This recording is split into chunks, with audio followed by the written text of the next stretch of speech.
trabajé por mucho tiempo con estudiantes universitarios, por 20 años, ¿verdad? Con el movimiento estudiantil universitario, trabajando en estudio bíblico, reflexión bíblica, ¿verdad? Soy miembro de la Iglesia Bautista Nazaret y de la Asociación Bautista de El Salvador. Toda mi vida he estado relacionado con algún tipo de ministerio, especialmente en estudio bíblico, ¿verdad? Trabajo como profesional independiente, ¿verdad? En lo que es ingeniería, pero más que todo en el área de informática y de transmisión de datos, ¿verdad? Pero mi, digamos, invitación o vocación o llamado siempre ha sido hacia el estudio bíblico. Bueno, buenos días. Doctoras y doctores, entiendo, ¿verdad? Todos licenciados, son profesiones relacionadas con la salud. Entonces estamos en lo mismo.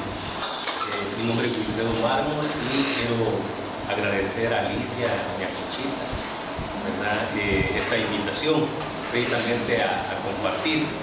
Lo interesante es que me han invitado a compartir con ustedes algunos aspectos de mi experiencia personal como profesional relacionada precisamente con los valores, porque uno lo mira a veces en la clase, lo lee, pero otra cosa es cómo uno lo vive, ¿verdad?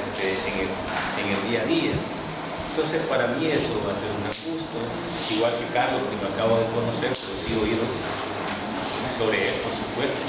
He estado un poco cerca de lo que es la iglesia bautista o el quehacer bautista en nuestro país. Por cierto, el año pasado cumplimos primeros 100 años de estar en este país. Y como profesión, bueno, he tenido la oportunidad de representar al gremio de psicología ya en varias oportunidades en el Consejo Superior de Salud Pública. Ahí está la Junta de Vigilancia, donde cada quien llega a registrarse, ¿verdad?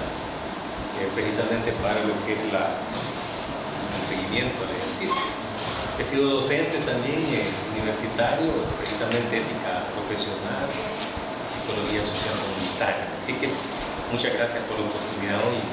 Esperamos no morirnos. Bueno, tengan todos buenos días. Mi nombre es Ana Beatriz Sánchez. Yo soy, como ya mencionó Alicia, soy nutricionista y también tengo una maestría en salud pública. He tenido experiencia de trabajo en docencia por casi 10 años. Trabajé como docente en la Universidad de El Salvador, dando clases de pregrado y también de posgrado, en salud pública, en estudiantes de medicina, de odontología, en diferentes áreas de la nutrición, en la nutrición clínica, en la parte biológica. Así que esa ha sido mi experiencia y actualmente trabajo en el Ministerio de Salud. Estoy a cargo de una unidad de nutrición, que así se llama, que es parte de los programas especiales que la actual ministra de Salud tiene, digamos, a su cargo. Entonces yo trabajo directamente con la doctora Marisabel Rodríguez en lo que son los programas de nutrición que tenemos a nivel del país, ¿verdad?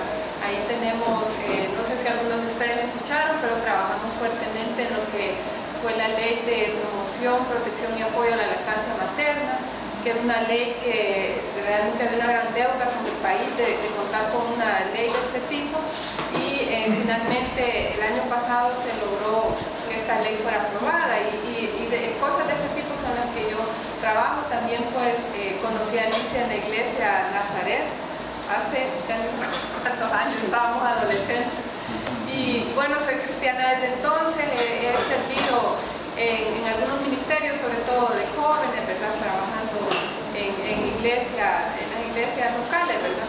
Y esa ha sido mi experiencia y también me gusta mucho la docencia. Y le agradezco a Alicia, a la doctora Conchita también haberme tomado en cuenta para participar en este foro. Bueno, buenos días. Mi nombre es Raquel Uriel de Grande. Gracias Alicia por haberme tomado en cuenta para este evento, esta actividad. Yo tengo una licenciatura en idioma inglés, opción de enseñanza y una maestría en dirección estratégica y gestión de la innovación. Tengo ya 12 años de docente, trabajando a diferentes niveles, claro, docente de inglés, trabajando en todos los niveles y dando clases de niños a adultos. Actualmente trabajo en la Escuela Especializada en Ingeniería y Catapare, ya bueno, como sobre 8 años de estar ya ahí, y estoy a cargo de la coordinación formación del área de inglés para carreras técnicas. Soy cristiana desde hace muchos años también, crecí en un hogar cristiano, gracias a Dios, y actualmente estamos en la iglesia de Nazaret de Santa Tecla con mi esposo y mi hijo sirviendo en el ministerio de jóvenes.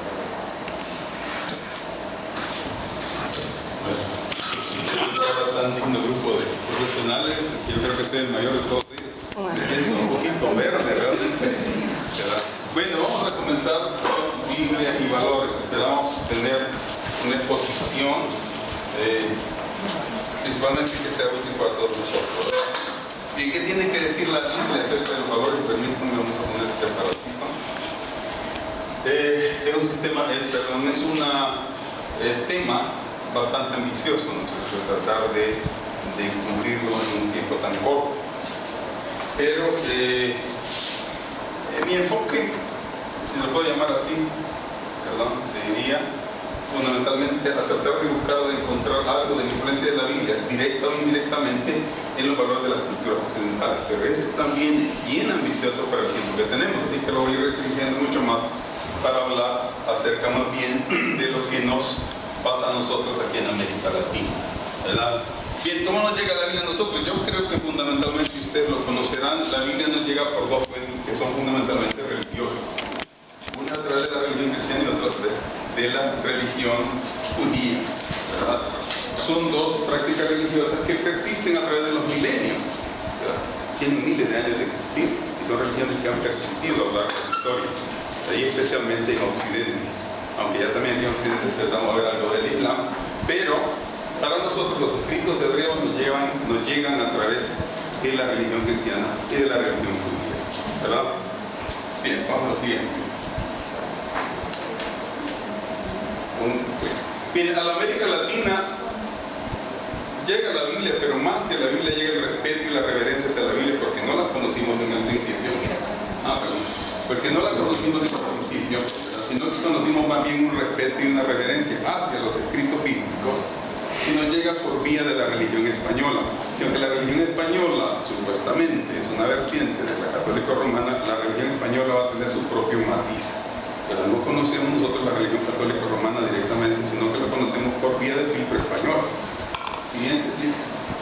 Y resulta que al momento en que nosotros llegamos a tener contacto o a algún contacto acerca de los escritos hebreos, ¿verdad? España se encuentra en un momento de celo y persecución religiosa. Así que es muy probable que para nosotros, cuando llegamos a ese punto de conocer los escritos hebreos, posiblemente estos escritos para nosotros van a tener una connotación de misterio, porque nunca los leímos, pero también fundamentalmente la idea de que son libros o son escritos destinados a condenar y a castigar, ¿verdad? Ustedes se ubican un poco en este tiempo de la Inquisición y en Europa de la Reforma Protestante, y España está en ese celo de cuidar y se toca aquí con un montón de culturas que no tienen nada que ver con la cultura española ni con la religión española. Entonces fundamentalmente creo yo que aparecen estas dos connotaciones para los escritos hebreos. Primero, un misterio porque no lo conocemos, y segundo, la asociación de estos escritos con la idea de castigar algo que está mal hecho.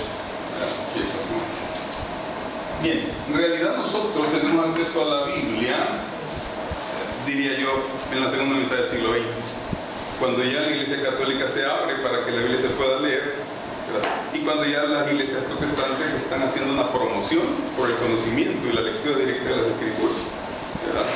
Y hay todo un movimiento para que se lea la Escritura por parte de nosotros los protestantes, digamos, pero también hay una apertura por parte de la Iglesia Católica después de la segunda mitad de los años 60 para que la Biblia se pueda leer. Antes de eso la Biblia no se podía leer y las misas eran en latín, ¿verdad? Ya lo saben, lo vieron por ahí, ¿verdad? Bien. Bueno, solo como introducción, pero pasemos a lo siguiente. Bien, la base que voy a usar para esta exposición son los relatos de uno de los libros más leídos. Este es uno de los libros más leídos de la Biblia. ¿Por qué? Porque es un libro bien teórico, porque está al principio, ¿verdad? Todos los que tienen la buena intención de leer la Biblia se quedan en Génesis. Bien, pero vamos a usar los relatos de Génesis. Sin Génesis quiero decirles que no hay cristianismo y no hay judaísmo. Sin Génesis. Ustedes quitan Génesis, quitan el cristianismo y quitan el judaísmo. Bien, Génesis, es la unicidad de Dios. Miren, a estas alturas de la historia, en la cultura occidental, sería muy difícil regresar a la idea de los dioses múltiples, ¿verdad? ¿Cómo haríamos nosotros a estas alturas de la vida, del mundo, para regresar a las viejas culturas de dioses múltiples? Es casi imposible. A nivel conceptual, nosotros ya tenemos la idea de un Dios único. Ustedes son creados, formados, conceptualizados en la idea de un Dios único, ¿verdad? En Occidente son así, las culturas modernas, es el primer valor, ¿verdad? Para nosotros nos parece natural, pero en el momento en que surgen los escritos hebreos, la idea del Dios único es novedosa, ¿verdad? ¿Por qué? Porque antes de esto existen los dioses múltiples. Entonces, un Dios especializado en crear, otro especializado en diseñar, otro especializado en la fertilidad, otro especializado en la fertilidad de la tierra, etc. Hay dioses múltiples, especializados. Un Dios para la muerte, un Dios para la vida, un Dios que administra los de abajo, que administra los de arriba, un Dios que administra el lugar de los muertos, etc. Existen los dioses múltiples. Lo novedoso de los escritos hebreos es que van a presentar un Dios único que puede hacer todas estas cosas. Y eso va a cambiar la mente, va a cambiar la idea. ¿Por qué? Porque ahora, y esto se presenta también en Génesis, si tu esposa no puede concebir, ya no depende del Dios de la fertilidad, sino depende del Dios único.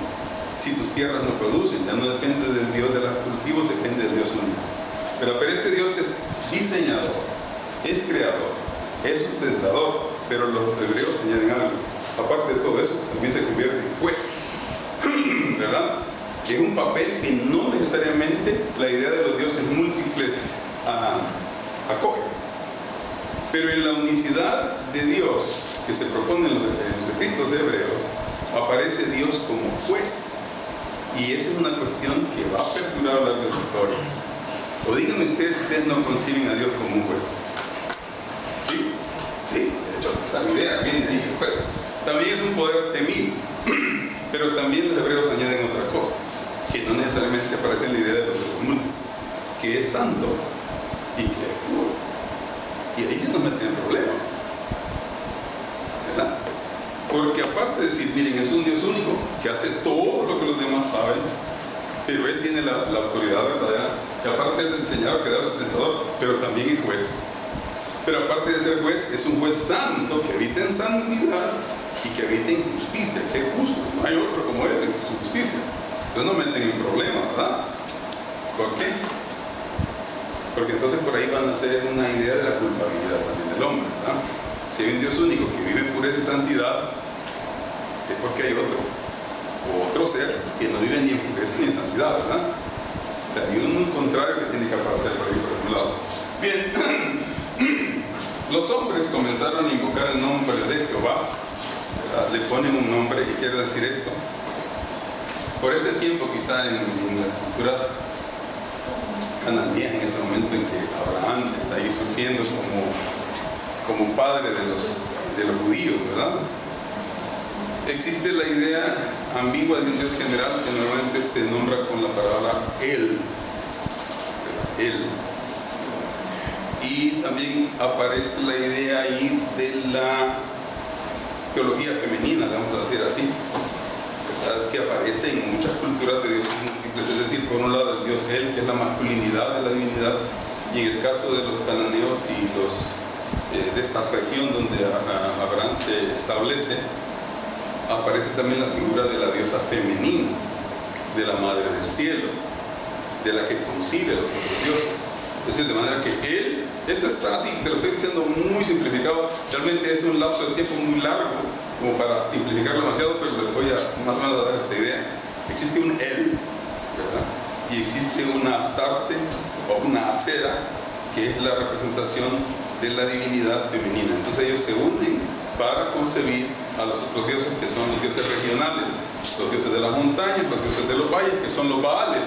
Ustedes van a ver que surgen más adelante en el Éxodo y en el Pentateuco. Entonces era la concepción. Contra esa concepción aparece, ¿verdad?, el Dios único, que no es ambiguo, sino que tiene nombre. Y pasamos. Bien, pero aparte de este Dios así aparece un concepto de cercanía y de accesibilidad. Es decir, y díganme ustedes si no los occidentales nos levantamos en la mañana pensando que Dios nos ve y que Dios juzga los hechos y que Dios está ahí a la par y que Dios se mueve en medio de nosotros y que Dios es capaz de ingresar a su mente, y no solo a la mente sino que también al corazón, ¿verdad? Y eso está en todo Occidente de alguna manera, ¿verdad?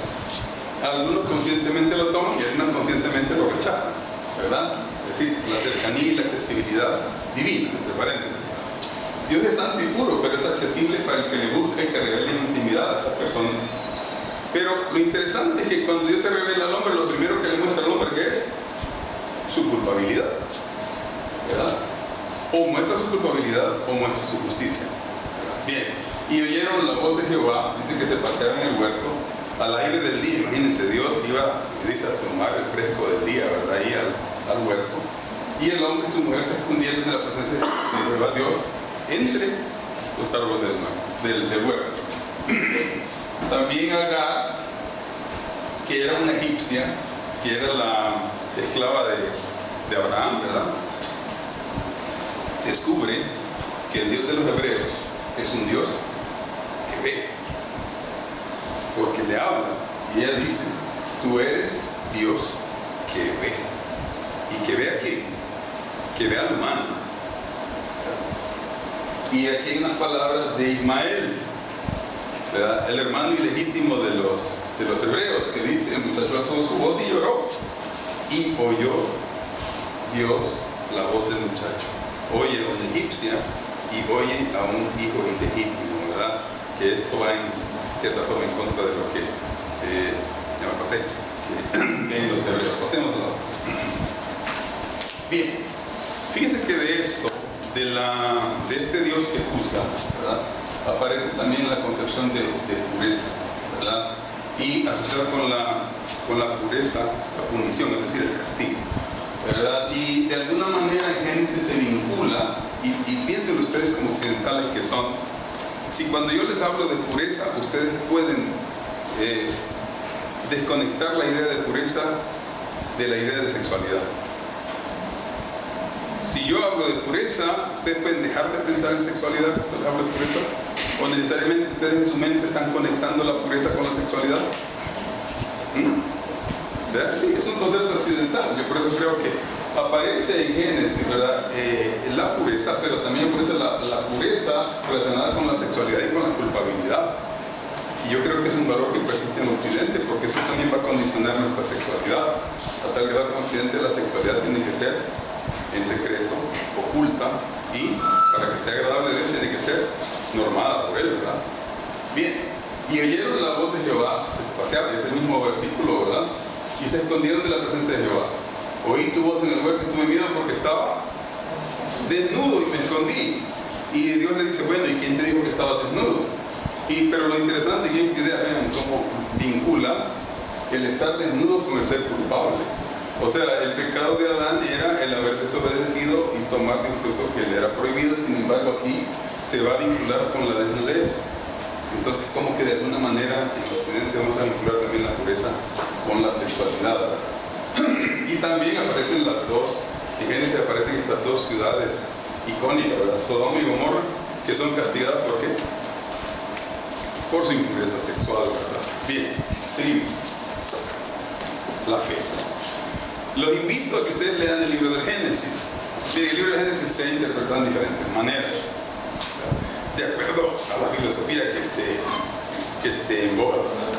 Y yo recuerdo que después ya por los años 60, 70, el Génesis se trataba de ver como una enumeración de la teoría de la evolución, es decir, que la verdadera ciencia no se podía poner al Génesis, se trataba de descubrir ahí las eras de la tierra y todo esto.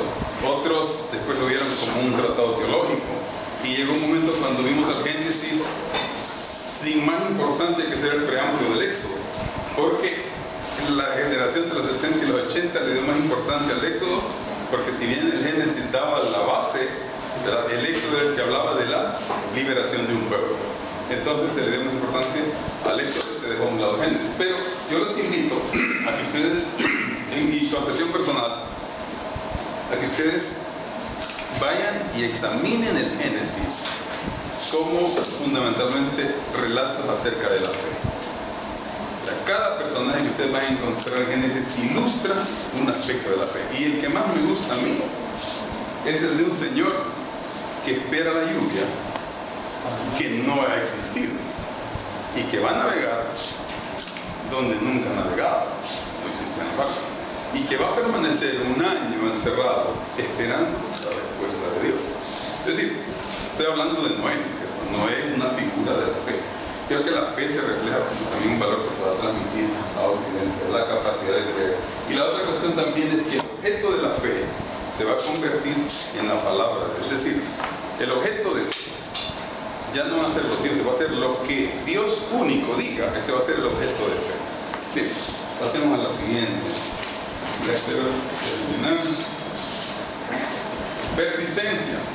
En Génesis también se habla de persistencia. El personaje en Génesis que más para mí figura la persistencia es Jacob, que posteriormente se convierte en Israel.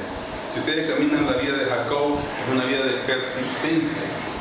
A lo largo de toda su vida Jacob está persistiendo desde su nacimiento, ¿verdad? Se ve que estaba agarrado del pie de su gemelo, ¿verdad?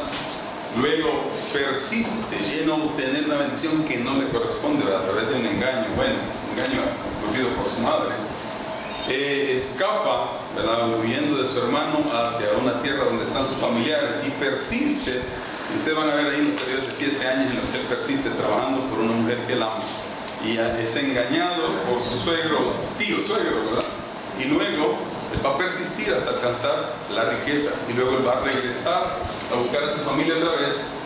Y la culminación de todo este relato creo que es cuando él, ¿verdad?, se enfrenta a un ser misterioso, ¿verdad? En esa pelea en que en una noche de agonía Jacob se encuentra con un ser misterioso con el cual pelea durante toda la noche.